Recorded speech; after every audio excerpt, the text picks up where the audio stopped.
So, when we talk about the revival at the present movement in the Catholic Church, and this seems to be happening quite a bit in America. I'm not sure. Am I the only one who is noticing it? But the revival that is needed among all Christians in the world in general is that you should move away from Christianity as just being a tradition, from the Catholic Church being just a tradition, to a Catholic Church being an imparter of faith and an imparter of the personal relationship with Jesus Christ. This word, a personal relationship with Jesus Christ, is very, very important. You have to accept Jesus as as your friend. Just like you have your father, you have your mother in your house, you have father in your house, you have your friends in your schools and colleges and your workplaces, and you have your colleagues and your brothers and sisters, your siblings, etc. Just like that, you have to accept that God is a person, and just like you talk to people in general, you have to talk to God as well. You have to share your love with them. Love cannot exist without communication. If there is love, then there is communication. I'm sure that many of you would have seen a time where would have faced a time in your life, especially in childhood or even otherwise, when you see that people and you yourself, when you are hating somebody, you don't talk to that person, you don't communicate to that person. Even if the person tries to communicate to you, you just shut up your mouth, or you just switch off your phone, or you just seclude yourself to one particular area. You are not willing to talk to the person, right? You are not willing to talk to person, and that's clearly, you cannot love Christ. One of the symbols, outward signs of showing that you are not loving Christ is to be quiet with him. One of the reasons, if you have to introspect on yourself, if you actually love Christ, you need to speak to God day and night. You need to speak to God just like you are speaking to your friend. You need to communicate with him. If you are not communicating with him, if you don't have that personal relationship with Jesus, if you don't say, Jesus, give this to me, I want this now. Jesus, thanks for this particular thing. Jesus, I praise you, I bless you. Jesus, I love you.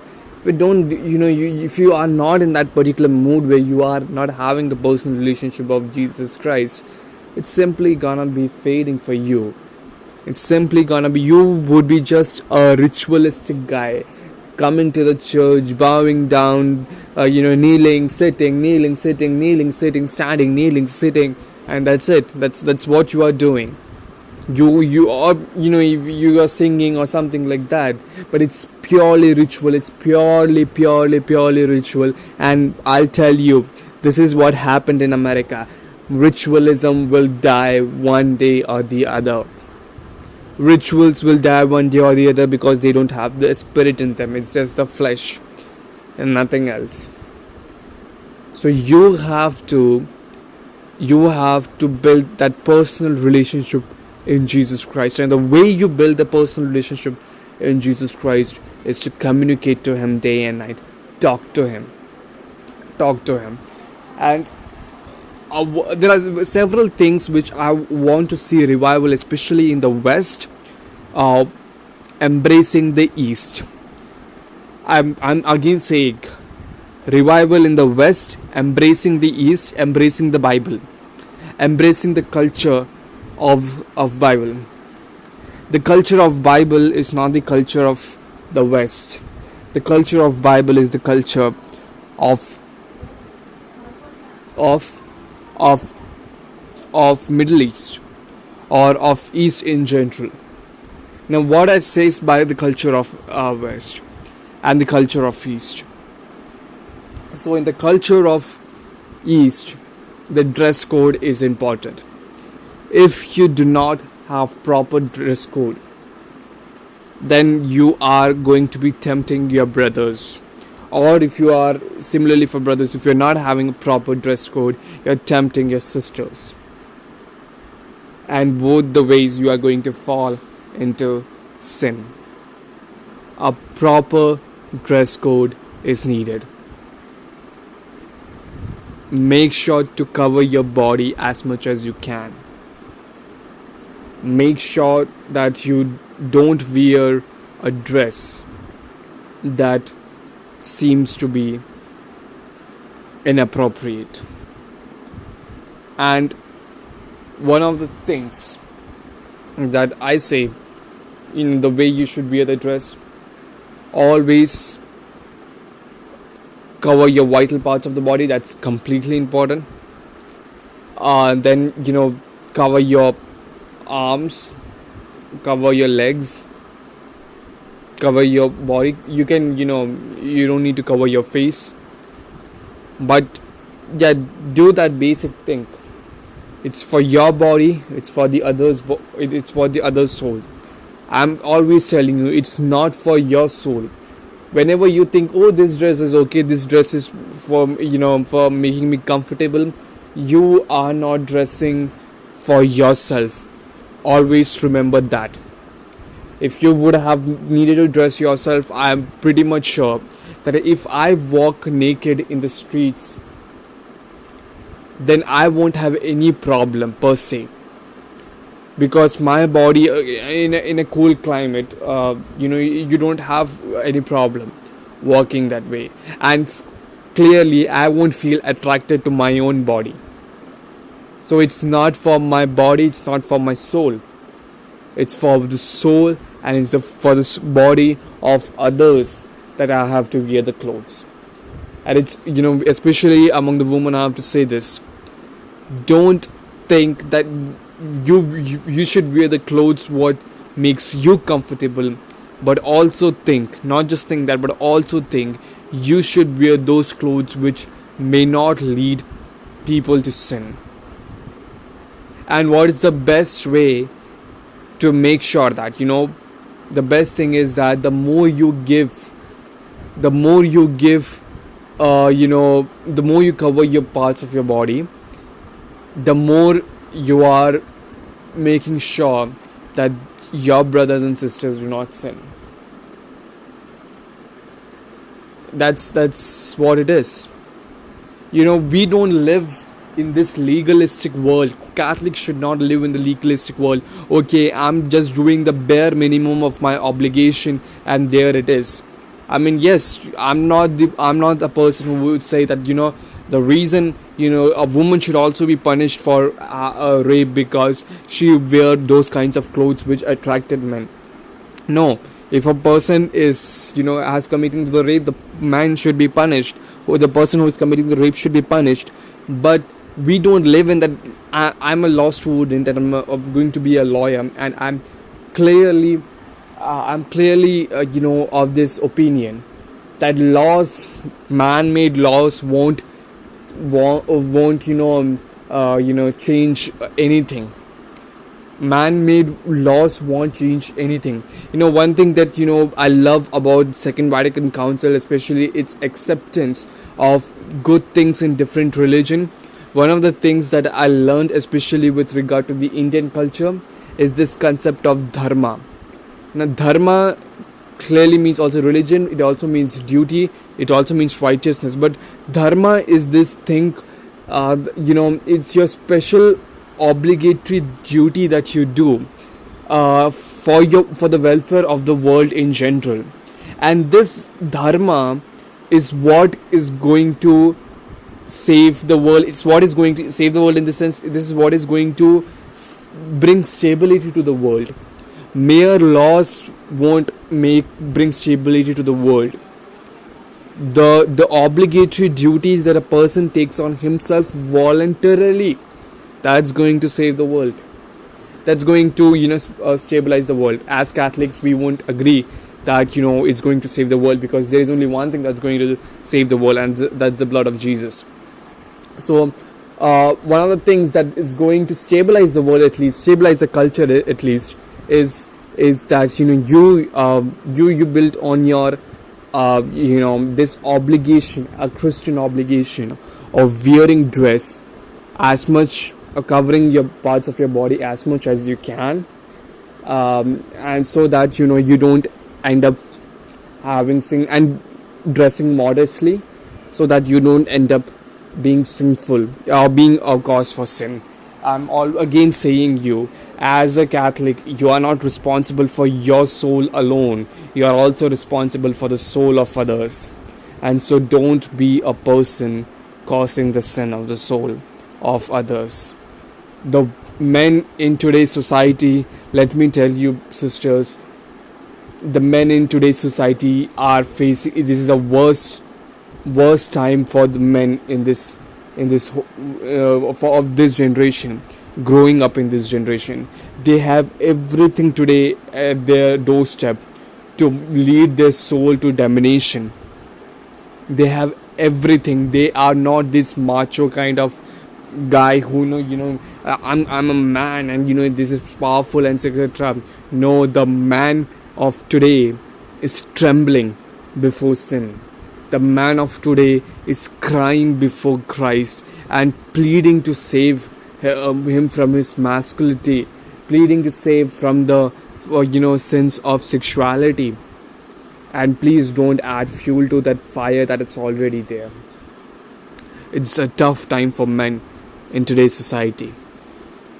It's tough time for men in today's society. They have everything that that's anti-culture, that's anti-Christian. The culture is anti-Christian. Secondly, I would say, so this is what West should take from East. Because even though many countries in the East are not Christian, at least they are following a proper dress code. And I'm not talking about burqa here. Even without burqa, I'm coming from India. We the women in India wear saris and and other kinds of dresses which are totally different from the dress that are worn here. And there in the West, we Christians feel shameful about the kind of dress people here in West, people in West wear.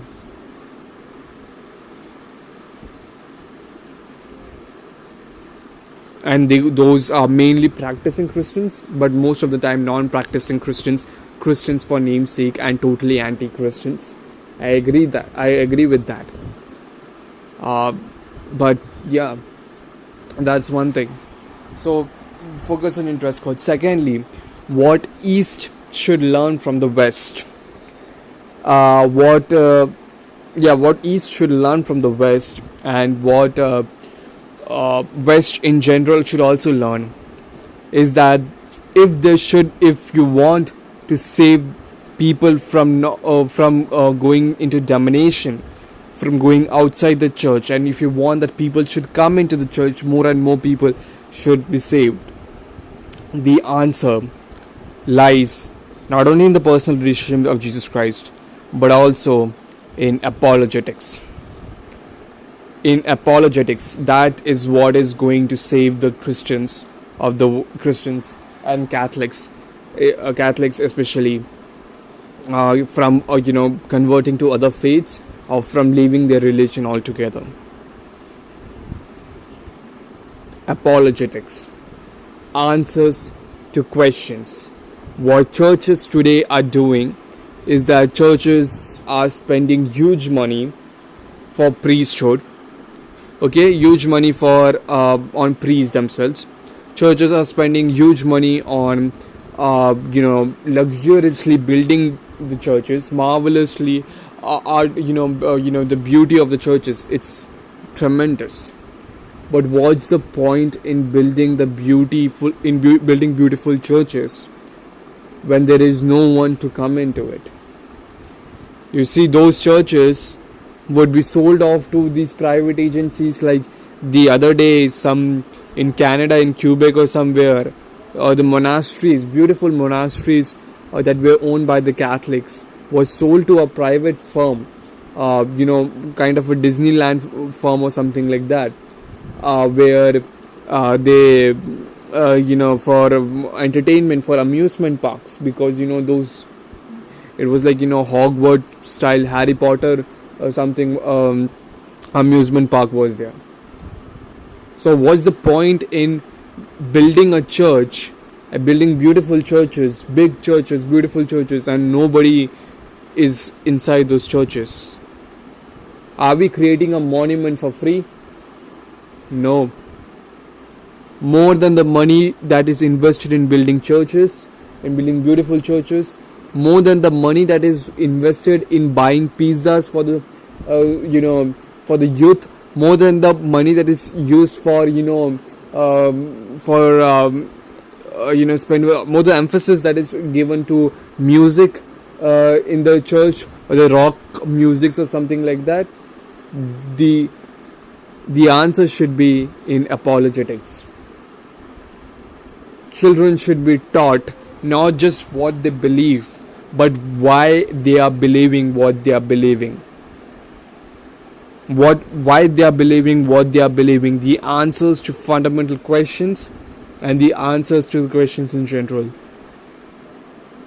I mean, I'm pretty much sure that if a Catholic knows his faith strongly, then he doesn't need to, and he has a good ground in apologetics. Then he is very sure that his church is the one true church established by the Christ. And so, apologetics is the answer. This is something that East doesn't have at all. And people in the West, in many countries in the West, it's growing popular. And apologetics is the answer to a revival in the Christians. And then the third thing that I would say is the revival through organizations of laity. There are more than enough organizations for priests and nuns, but there isn't any organization of lifestyle. Like, I'm talking about organizations like Opus Dei and other organizations where people are committed to that organizations, where people of that particular organization share the faith, meet regularly, grow in faith, discuss many things, and pray together, etc. Organizations for laity are very, very important. So these are the ways in which church could be revived once again.